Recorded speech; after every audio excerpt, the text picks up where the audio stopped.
So, do you believe that there's a God? I do. I've always believed, for the most part, that there is a God. I was raised to believe there's a God. I've had experiences of God, and I trust that those experiences have been real and legitimate. Yeah. And I don't think that I'm delusional, or that those experiences are simply the result of wishful thinking or something like that on my part. So yeah, I've always had a strong inclination to think there's something more, that there's something transcendent, and that's been a deep part of my upbringing in my life, right? But I think that, beyond those sort of personal experiences, I think that there's really good reasons to believe that there's a God. I think there's good philosophical arguments for God's existence. So one that I kind of gravitate towards goes something like this. It says, well, if God doesn't exist, then objective moral values and duties don't exist either. That's the first premise of the argument. The second premise says, but objective moral values do exist. And then the conclusion is, well, then therefore God exists. And so an argument like that's, of course, not a knockdown argument or anything like that, or some kind of 100% amazing proof that there's a God. Yeah. But and someone could disagree with one of the premises and thereby reject the conclusion. Yeah. What are some of those disagreements that someone would usually bring up to that argument? Well, someone could disagree with the idea that if God doesn't exist, that objective moral values and duties doesn't exist, and try and ground objective moral values and duties some other way if they wanted to. I don't find those other explanations persuasive, but I think that you can be rational and think that there is some other grounding for objective moral values and duties. And so that this argument would be one of the arguments in my kind of philosophical toolkit, I suppose, for thinking that there is a God. Yeah. Yeah. Okay. What would you say to someone who says, well, what about all the evil and suffering in the world? How do you explain that? How would you explain that there's a God? And would you say also that this God is good? And if he's good, why is there all this bad in the world? Yeah. It's a good question. It's a very hard question for a Christian theist, especially. So I think that there are some Christians who would want to dismiss that critique very easily and be like, well, that's not really a problem. We can kind of do away with it. But I think the more serious thinkers out there really realize the weight of this problem. Yeah. And so I think that Christians should take that criticism and think through it carefully and not just be so quick to say well, that's not a big deal. Evil and suffering is not a big deal or something like that. Right. Especially if we're committed to a God who is good and loving and just and powerful and all-knowing and all these things.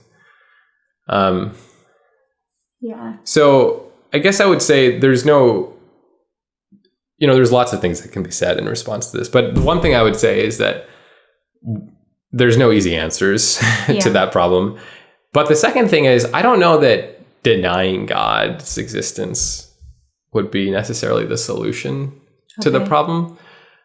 Because I think for me, if you deny God's existence, then I feel like now we're in a universe that's kind of indifferent to all of this suffering and evil. Okay. And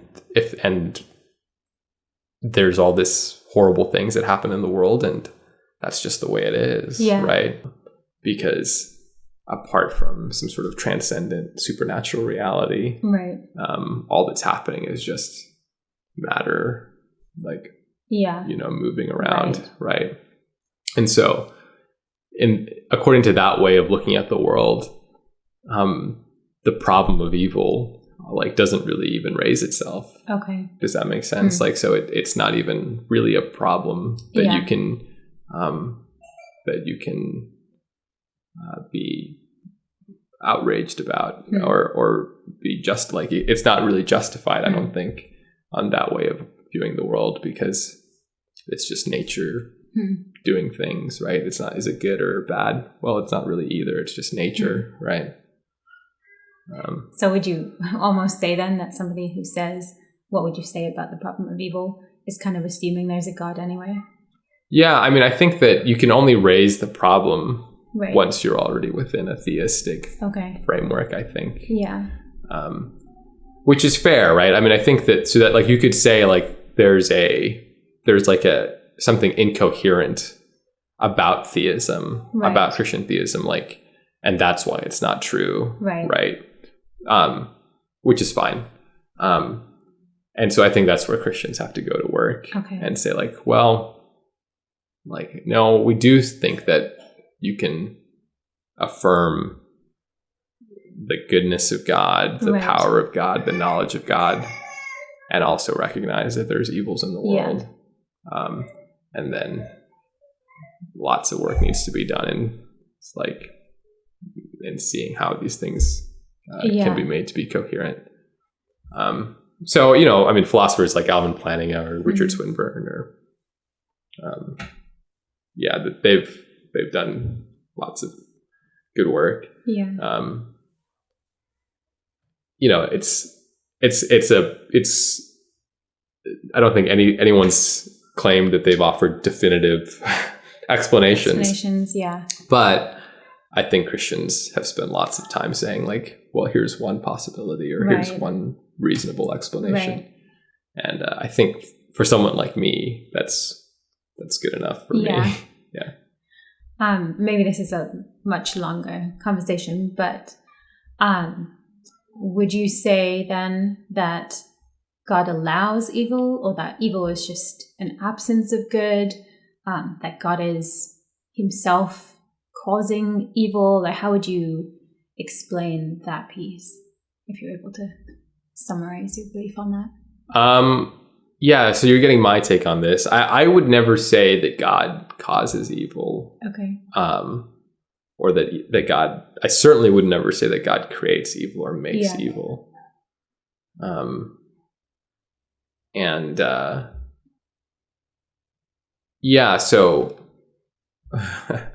So right now, like, we're in the midst of the coronavirus, right? And I just asked my logic students over the internet the other day, like, I presented them with these two propositions. God created the coronavirus. The coronavirus is bad. Are these two statements consistent? And for me, I think they're inconsistent. I don't think those two statements can both be true at the same time. And the way that I get out of it is by denying the statement that God created the coronavirus. Yeah. So I would say, yes, the coronavirus is bad. Right. That seems obvious. That seems like just natural to our experience. But I would say, no, God didn't create the coronavirus. Yeah. Okay. Yeah. And to the person who says, oh, well, I've been through this suffering and it's a good thing because God taught me patience, or God let me go through this difficult experience because it allowed me to, like, like something good came out of it. How would you respond to somebody who kind of had this mindset of, oh, God gives me these bad experiences to go through so that I learn some kind of lesson? Do you think that's correct, or how would you explain that? Well, I guess I would want to distinguish between God allowing certain evils to befall us and God sort of intentionally giving these evils to befall us. Okay. Like giving these evils to us. So I think I'm comfortable with saying, like, of course, I mean, clearly God allows lots of evil, right? I mean, that seems clear. But I think to my mind, there's a difference between saying God allows certain evils to happen to us and God being directly the cause of certain evils. Right. And as parents, I think we allow things to happen to our children all the time, right? We don't always intervene. Yeah. But that's different from us causing the pain or suffering itself. Yeah. And so we may have reasons for allowing the suffering, even though we don't particularly enjoy our children suffering or something like that, or get delight from their pain. Yeah. We see the bigger picture of what it's but them. We might yeah. we might have purposes for allowing it, even though our desire isn't to inflict it on them intentionally. That might be a means through which something else is obtained. So isn't Job a story that people would often bring up in this situation and say, well, didn't God kind of allow that to happen, or maybe even make it happen to some extent? How would you go about explaining that? That's a really big, hard question. To me, what I think that's the story of Job, I think is evidence to what I'm talking about. Because I think as I read Job, I actually don't think that God is doing those things to Job.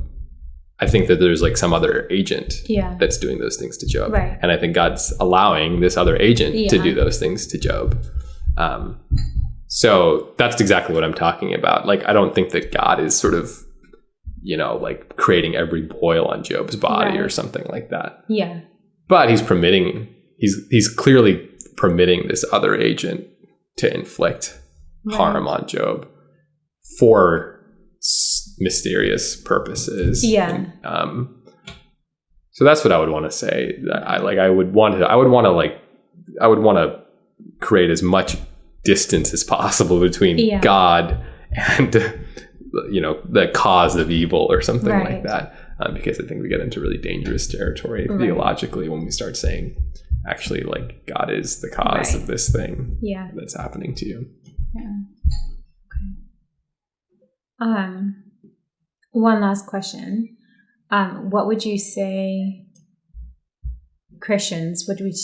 as Christians our responsibility is in light of the evil that's in the world? Yeah, that's also a really big question. So I guess the way that you're framing it, if there's these two extremes, on the one hand, Christians who are they see evil everywhere, and at every point they see evil, they want to stop it, to just sort of eliminate it and cut it out or something like that. And then the other extreme of Christians being well, there's nothing I can do, it's covered in God's hand or something like that. So there's a golden mean in there somewhere, right? And